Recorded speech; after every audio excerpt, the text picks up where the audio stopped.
শুনেছি, কিন্তু যখন আমি এই আলা হযরত চোখ মাটির মধ্যে কদম রাখছি, আমি বলতে পারি, গ্যারান্টি দিয়ে বলতে পারি, যদি পৃথিবীর জমিনে তরং জেলায় যদি বর্তমান জিন্দা ওলি দেখতে চান, জিন্দা ওলি দেখতে চান, ওই আব্দুল হামিদ মিসবাহী সাহেবের চেহারা দেখে নেন। জোরে কোন কথা ঠিক কিনা?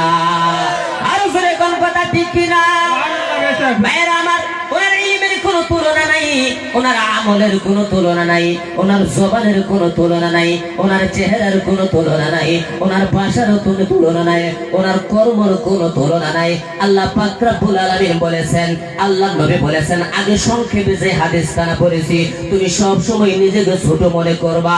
এই আব্দুল হামিদ মিসবাহী সাহেব, ওনার দিকে যদি আপনি লক্ষ্য করেন, সব সময় দেখবেন নিচু কথা বলে, সব সময় নিচু আওয়াজে কথা বলে, মানুষের সঙ্গে কত সুন্দর ব্যবহার করে, ছোট হোক বড় হোক সকলকে আগে সালাম করে, সকলকে মায়া করে কথা বলে, সকলকে প্রেম ভালোবাসা দিয়ে কথা বলে।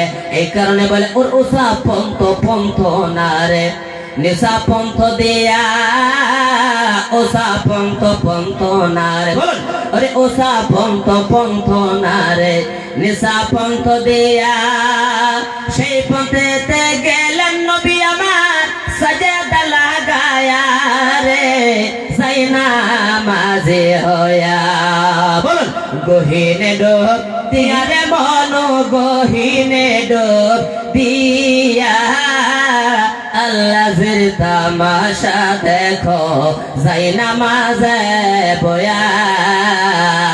জোরে কোন কথা ঠিক কিনা?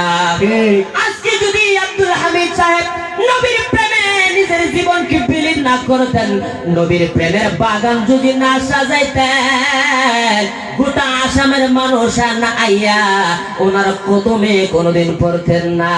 জোরে কোন পড়তেন কি? আরো জোরে কোন পড়তেন কি? গীবত করে বাজান কোনো লাভ নাই। আপনি নিজে গীবত করবেন, নিজের আমলগুলো বরবাদ করে দিবেন, পিছনে সুখ দিক গাইবেন, আমলগুলো বরবাদ করে দিবেন।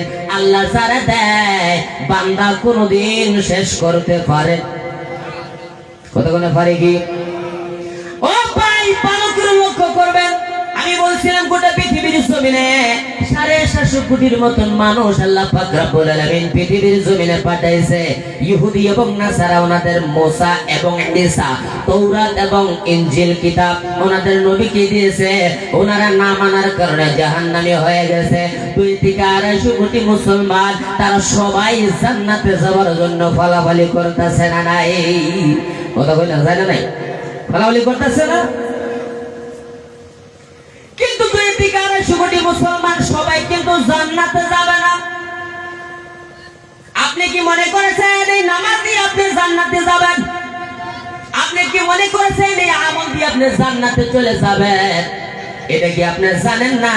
ফাওয়াইলুল লিল মুসাল্লিন আল্লাযিনা হুম আন সালাতিহিম সাহুন। নামাজি নামাজ পড়তে পড়তে নামাজ নিয়ে জাহান্নামের মধ্যে চলে যাবে, আবার নামাজি ওই নামাজ দিয়ে জান্নাতের মধ্যে চলে যাবে। বাজান, কোন নামাজি জাহান্নামের মধ্যে যাবে, আবার কোন নামাজি বাজান জান্নাতে যাবে? নামাজ কিন্তু একটাই, রাস্তা কিন্তু বাজান দুইটা। আল্লাহ পাক রব্বুল আলামিন বলেন, ইন্নাল আবরারা লাফি নাঈম ওয়া ইন্নাল ফুজ্জারা লাফি জাহিম। জান্নাতের পথিক হয়ে যাবে, জাহান্নামীর পথিক হয়ে যাবে। আমার আল্লাহ বলে, বান্দারে, দুনিয়ার জমিনে তুমি অনেক কিছু গুনাহ করেছো, বান্দারে তুমি মসজিদে গেছো, আমি আল্লাহকে সাজদা করেছো, মসজিদ থেকে বের হয়ে আসতে